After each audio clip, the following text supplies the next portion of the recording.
Dear participants, please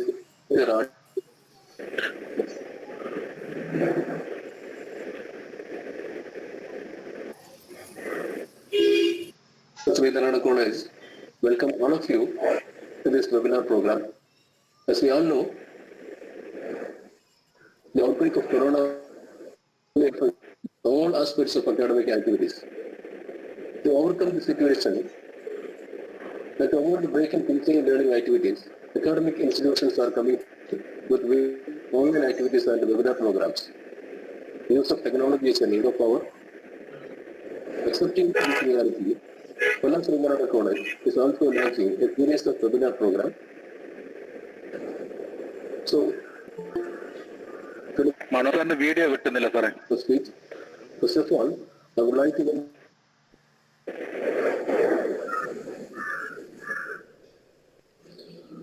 welcome our principal, our mentor, Dr. Sree Kumar sir, to this webinar program.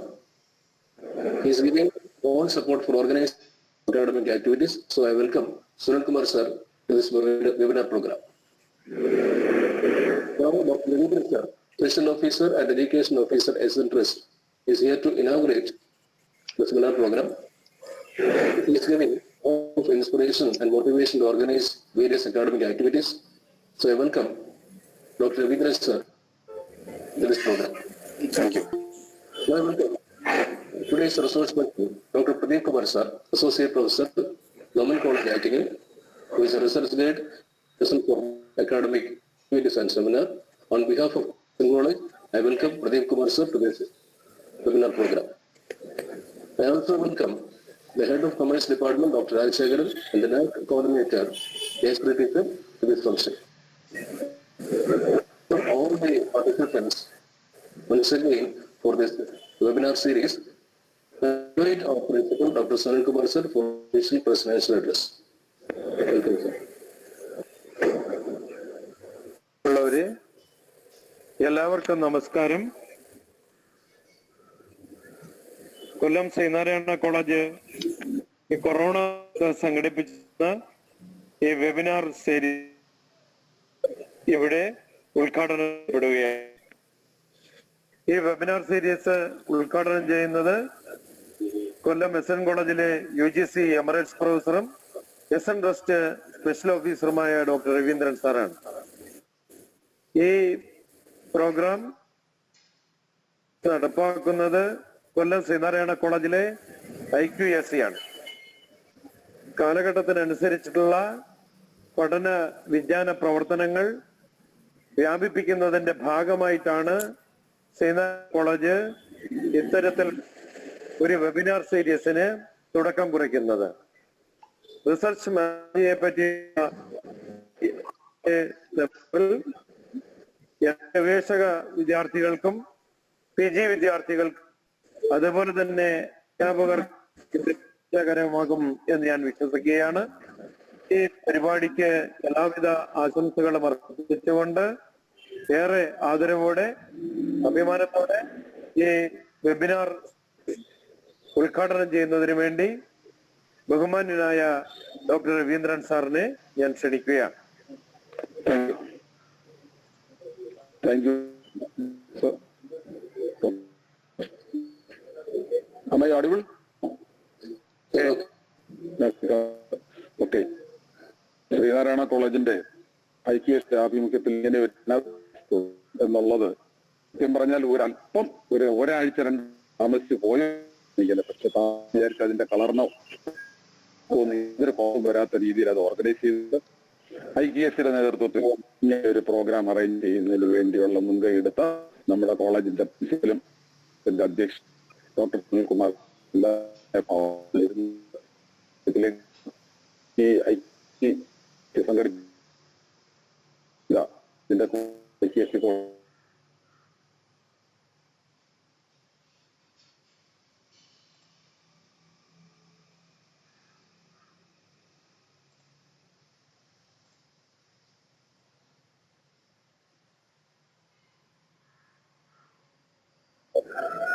കഴിഞ്ഞ ഒരു മാസം നമ്മളിൽ വരുത്തിയ വ്യത്യാസം നിങ്ങളൊന്ന് ആലോചിച്ച് നോക്കണം. നമ്മൾ കാര്യങ്ങൾ പുതിയ പഠിച്ചു എങ്കിൽ പുതിയതായിട്ട് പല കാര്യങ്ങളും ചെയ്യാം. അതും ഇതും ഒക്കെ നമ്മുടെ ജീവിതത്തിന്റെ ഭാഗമാണെന്ന് എല്ലാത്തിലുപരി നമുക്ക് നമ്മുടെ സേഫ്റ്റിയാണ്, നമ്മുടെ കുട്ടികളുടെ സേഫ്റ്റി, സമൂഹത്തിന്റെ സേഫ്റ്റിയാണ് ഭാഗമെന്നും ഒക്കെ നമ്മൾ മനസ്സിലാക്കി എന്നുള്ളത് ഈ ഒരു കാലഘട്ടത്തിൽ.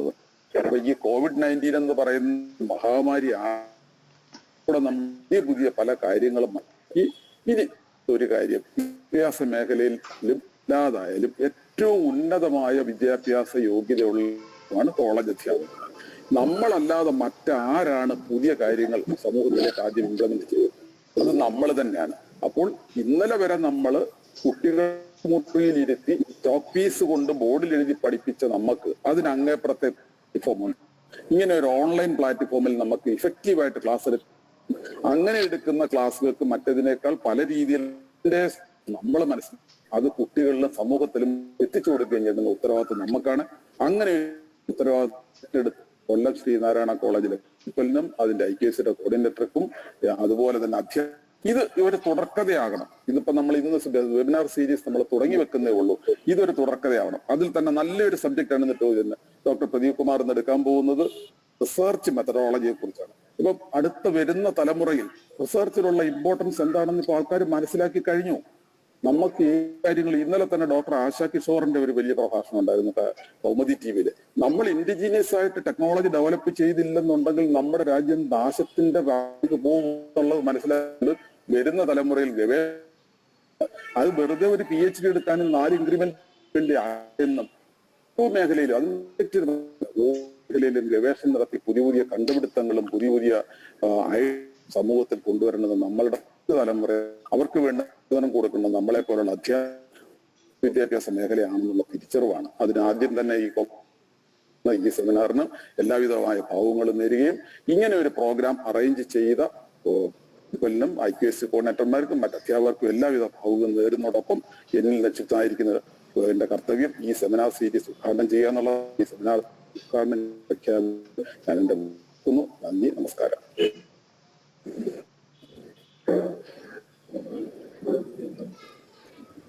Thank you, sir. Welcome. Now I welcome our resource person, Pradeep Kumar, sir, to engage the session and present a webinar on research methodology. Kumar, sir, please. Morning all. Am I audible? Okay. Yes. Okay. So, respected Principal Kumar, sir, Emeritus Professor Devendran, sir, IQS Coordinator Dr. Manoj, sir,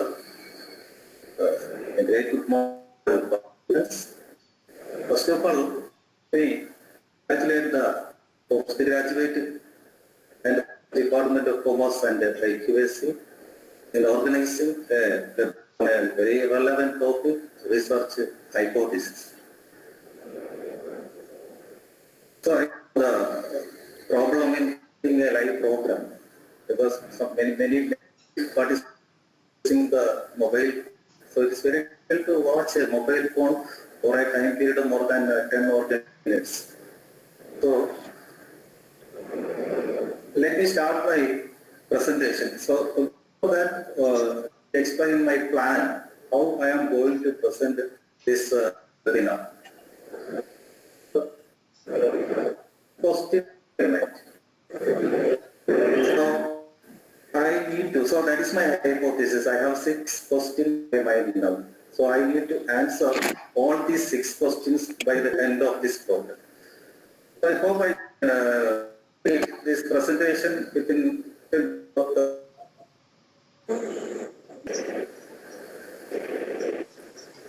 okay. Is slide visible or not? Visible, sir. Yes, okay.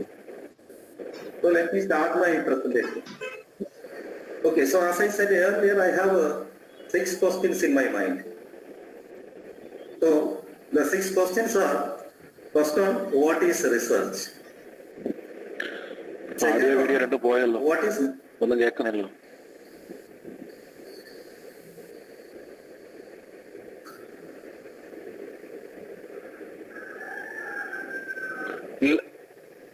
Is it clear?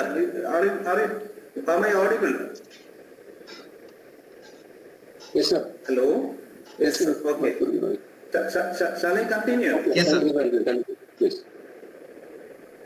Shall I continue my presentation? Yeah. Okay, sir. Yes. Okay. I have questions now in my mind. One is, what is research? Second one is, what is deduction and induction in research? Then, what is a research hypothesis? Then, what is the for research hypothesis? audible. Fifth one is, what are the sources of Yes. research hypothesis? Okay. Then the last one is dummy research hypothesis. So these are the questions I will answer in this within a span of 30 minutes. So let me start. The first question, what is research? So when I ask this question, what is research, you may have many answers. So research is search for knowledge. Research is movement. Research is a voyage of discovery. Research is a scientific process. It is a scientific inquiry into pertinent information in a particular discipline. Lot of answers may be there.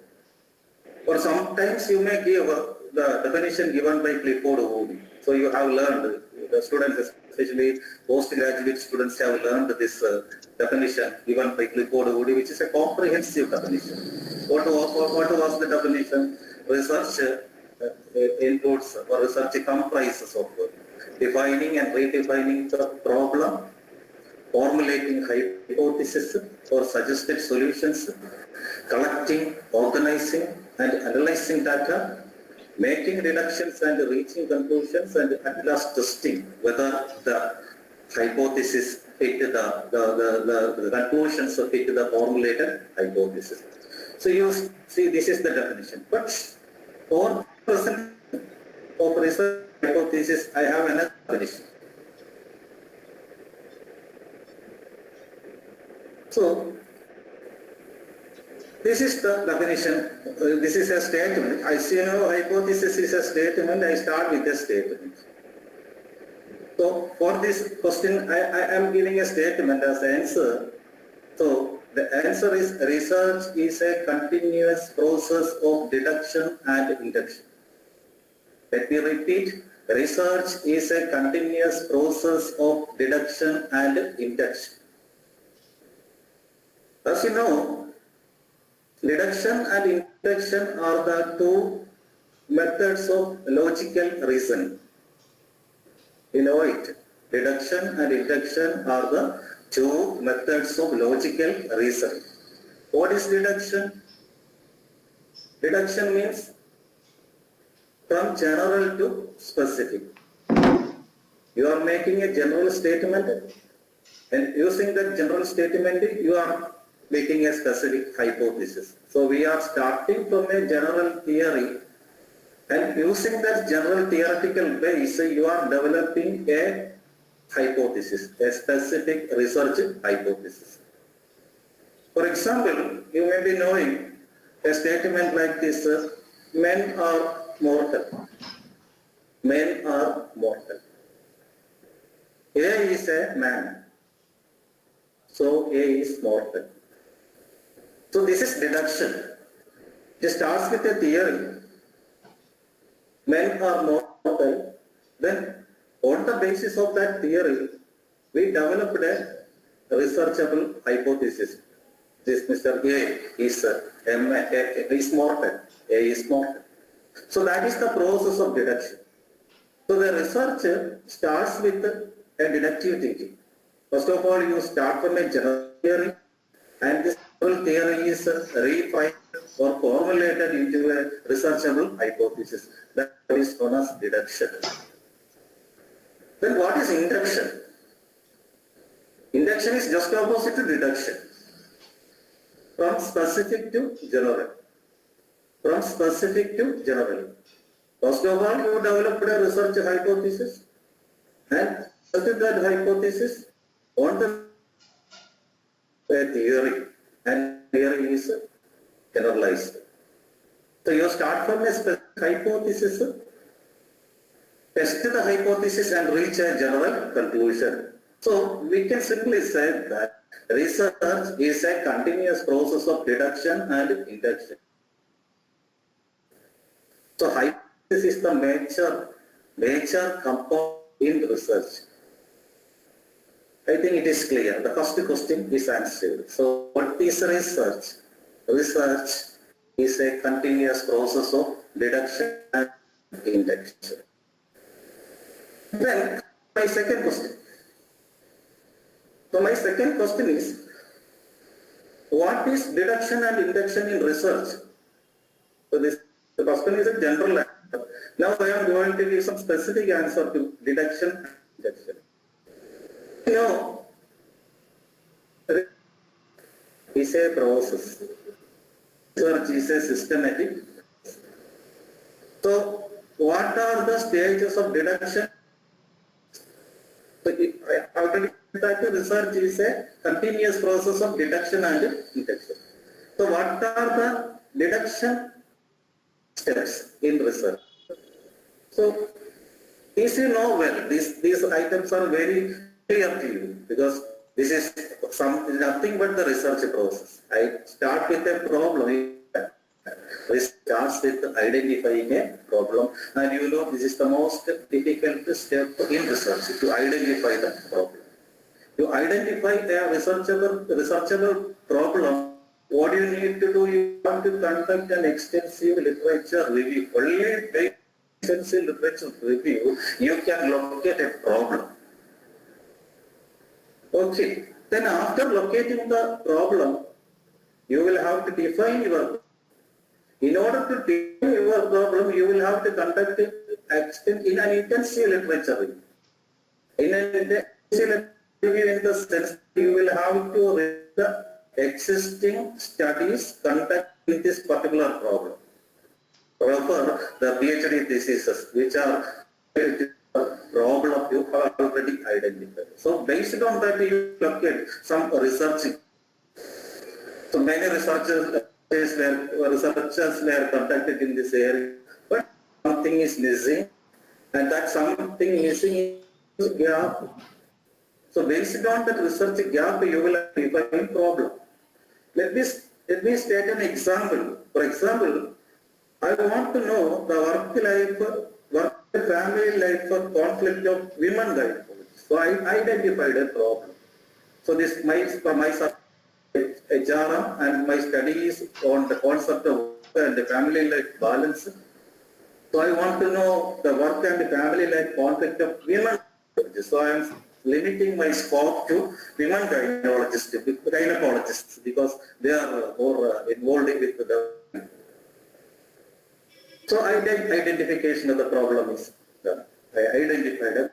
So I want to study the work, family, life conflict of women gynecologists in Kerala. So I am limiting the scope to Kerala. I am limiting the scope to this women gynecologists. So it is very clear. So after identifying the problem, what I will have to do? I will have to define the problem. In order to define the problem, what I will have an intensive survey available studies. So how many studies are so far conducted by researchers in this particular discipline, in this particular topic, in work-life balance or work and family-life balance? Whether there is any study conducted in with the women gynecologists in Kerala.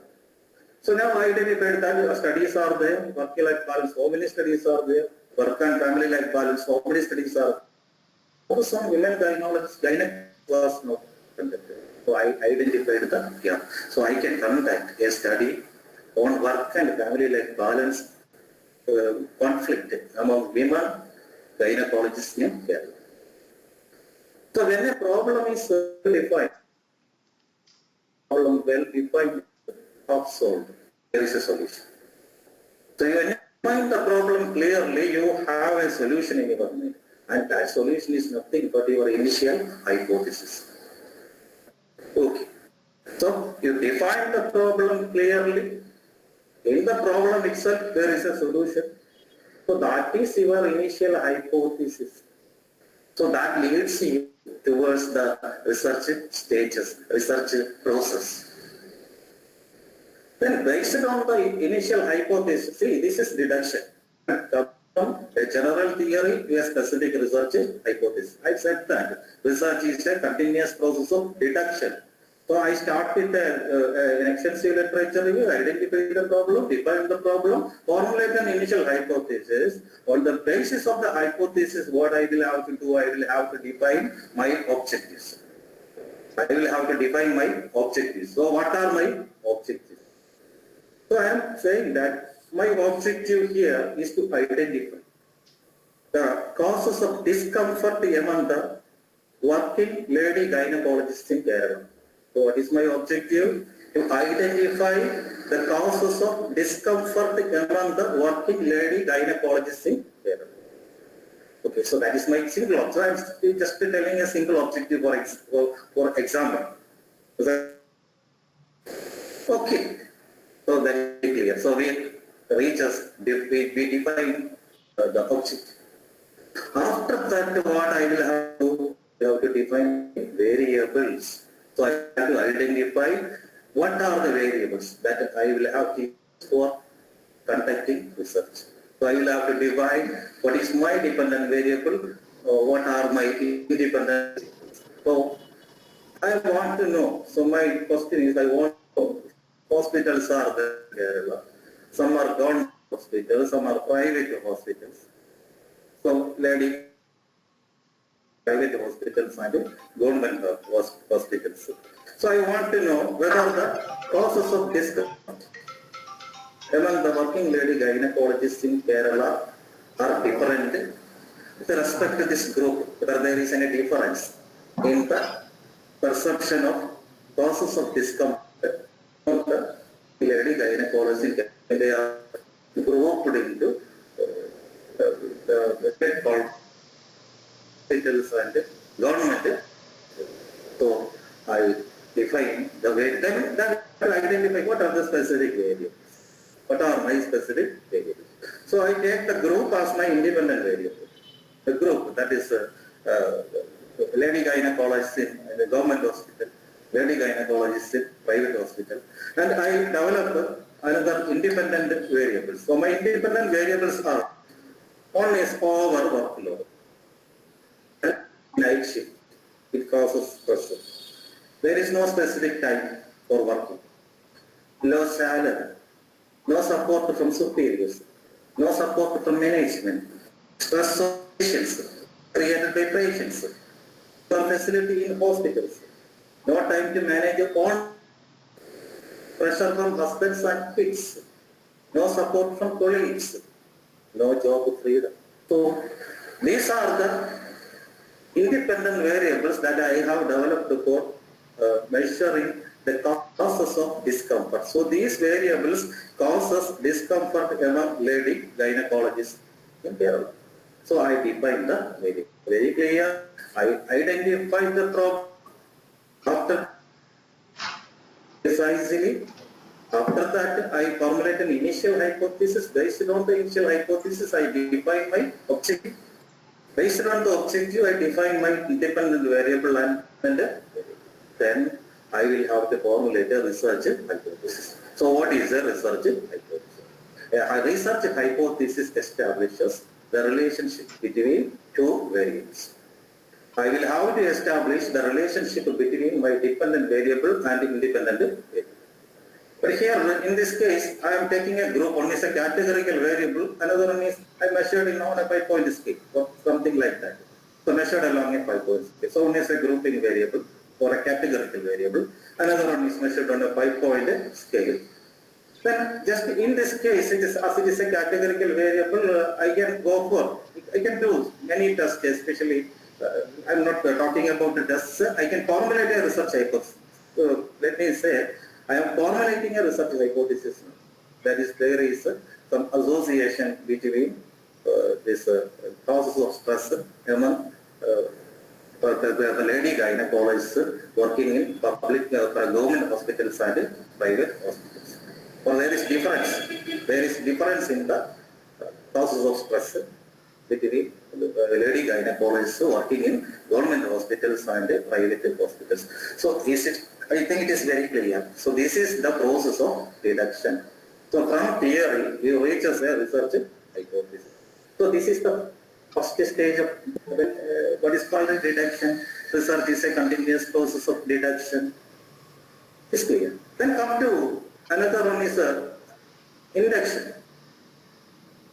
So in induction, what you are doing, we are starting from a hypothesis, a research hypothesis, and then prove it. You test the hypothesis, then the hypothesis or disprove the hypothesis, and at last it will become a theory. So in induction, a lot of stages are there. It is somewhat technical. I'm not covering this induction in this presentation because it requires more time. So induction required only in what is called sample surveys. If you are conducting a population survey, you can end your survey there. You can go for analytical research. You can have descriptive research. You can do descriptive statistics. But if you are doing a sample survey, your population is large. So you know here, what is my population here? The lady gynecologist in Kerala. So it is very limited in number, maybe around 1,500. I can conduct a population survey, but it is difficult because the group is not easily accessible to me. Right. So what I will have to do? I will have to select a sample. So what is sample? You know well, sample is the representative part of the population. So I have to gynecologists working in government hospital, gynecologists working in private hospital. I have the population also. How many are working in government hospital? How many lady gynecologists are working in private hospitals? Then, based on the population, I will have to be a representative. If you want to test your hypothesis, the basic requirement is that your sample should be ranked. So this is a problem. Many states are facing this problem, whether my sample is random or not. Many are doing convenience and doing hypothesis testing, but they can do that by using the convenience of what is called the central limit theorem. Central limit theorem states that the number of sample is more, observation is more, the sample tends to best population. So based on that, many are doing research, but theoretically, if you want to do hypothesis testing, the requirement is your sample should be a random sample. You know what is a random sample? So sir, have no choice. Every unit of the population have equally likely to be included in the sample. So you will have to design the sample, but while designing the sample, one more important thing you will have to remember. What is it? What is sample size? What is sample size? That is also a concept. How I can decide my sample, whether 10% or 20% is data. Or take anything that is more than 30 is considered as a large theoretical. Lot of questions are there regarding the fixation of sample. The best method of fixing size is use the confidence limits, using confidence interval. So in order to find the sample size based on interval, first thing is you will have to conduct a pilot study. You will have to conduct a study. So you have gynecologists working in hospitals and government hospitals. Take some group. So you test it. You will have your instrument also. Instrument also need to be tested this stage. So you are conducting among the lady gynecologists working in private hospitals and government hospitals. And based on that, the data, for example, I am collecting 60 for my pilot study. 60 doctors are selected. 60 are selected. So based on that, I am finding the descriptive statistics, the mean standard deviation. I am finding the X bar and SD standard deviation. These are the statistics. You know what is a statistics? It is a measurable quantity derived from the sample. have calculated the mean and standard deviation of the samples, that is statistic. So using that statistic, I'm fixing an error limit. I'm fixing an error. I am expecting an error of 5% or 10%. So based on that, by using the confidence limit formula, you can fix the sample size. That is the minimum sample size. So that is there is a formula like n should be greater than or equal to 1 minus 1.96. That is Z into S the whole square by T square. So using that formula, there in textbook of CRO. So in that textbook, that equation is given. So based on that formula, you can determine your minimum sample size. So your sample size should be greater than this number. Any sample greater than this value is will be your sample size. Okay, then so after sampling design, you tested the instrument and you have to redraft your instrument according to the reliability, etc. They calculated some quantity alpha or like that. So you tested the reliability of the instrument and you will have to decide what is the method we used for observing the observational design. You will have to design your instrument for the research. The question schedule. Okay. Talk between the respondent because our respondent is a highly educated person in the society, so can have a statistical. So you design what is the method I am using for observing data. Then last one is analytical design. So we start from sampling, we design the instrument, then we come to design. In analytical design, what you are doing, and you are designing the analysis plan, analyzing my data, which are the statistical tools you are using for analyzing the data. So basically, these are two: descriptive statistics and inferential statistics.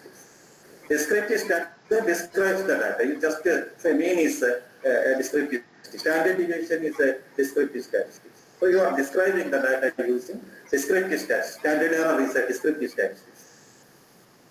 Then in inferential statistics needed when you need to test the hypothesis. You need to explaining how now you need another hypothesis.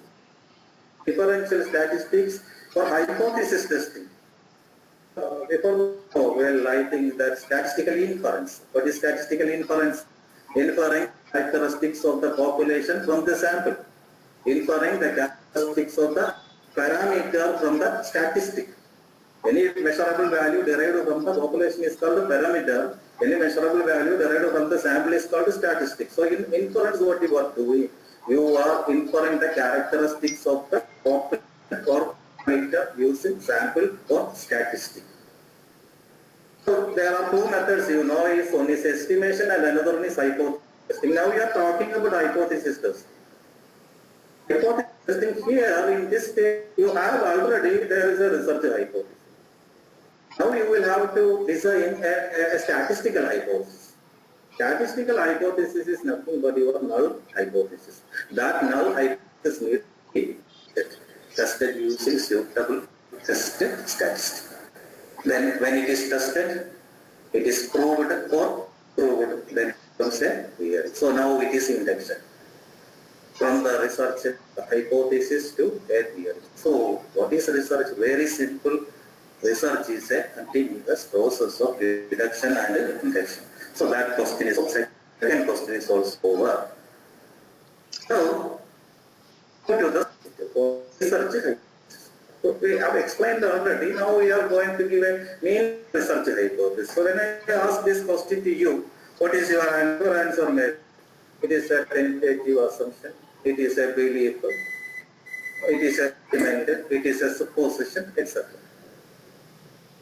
So mere assumption or a mere belief is not a hypothesis. A mere assumption or a mere belief is not a hypothesis. That is, I am stating it. A hypothesis is not just a guess. It should be based on existing theories and knowledge. So if you want to state your hypothesis, you need a background, you need a knowledge base, you need a theoretical base. Based on your theoretical base, based on your knowledge base, you are making a guess. So it is not easy to formulate a hypothesis, even from the beginning. When you are using hypothesis, what is a predictive statement about your research finding? It's a predictive statement. It's a predicting, you are predicting what is the outcome of my research. So that is your statement.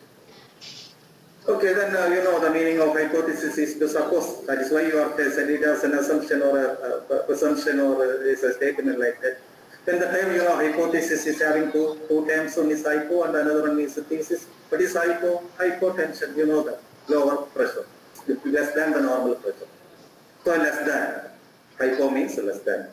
Then thesis, what is thesis? This is your end product. You are going to submit this project to the university for providing your PhD. But this thesis is a thesis. Because it is proved, then only it will become a theory. Theory is based on theory. So now it is less than a theory. So this is what is research hypothesis. So my point is that research hypothesis is not just a guess. It should be based on existing theories and okay, so I slide the question. What is the definition of hypothesis? So we will have to define hypothesis. So this is a good definition for hypothesis. Hypothesis is a hunch, it's a strong belief. It is an assumption. It is a suspicion. It is an assertion. It's a statement or an idea about a phenomenon.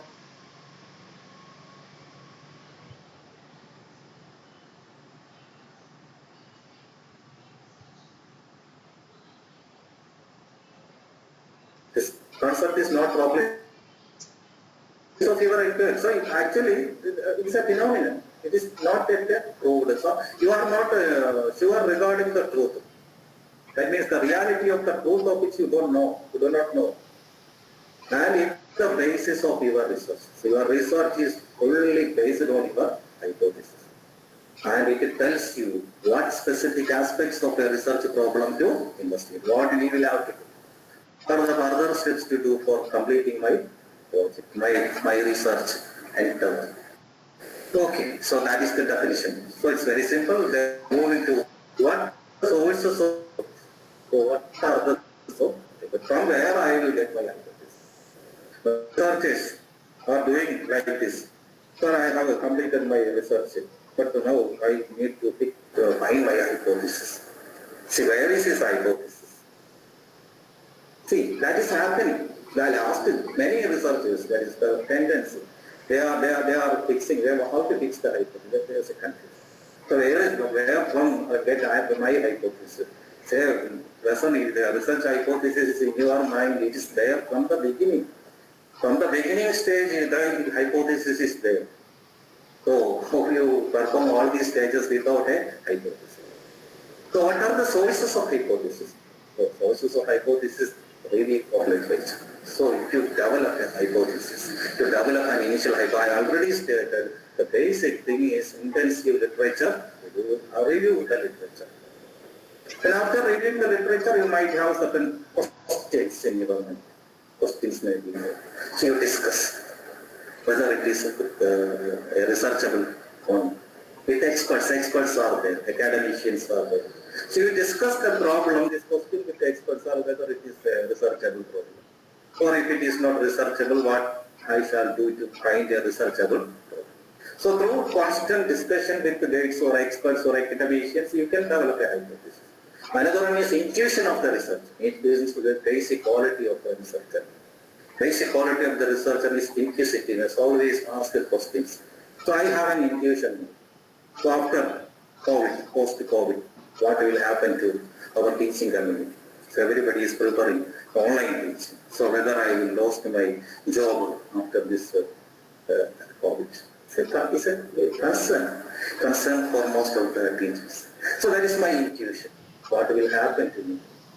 So intuition based on hypothesis is better.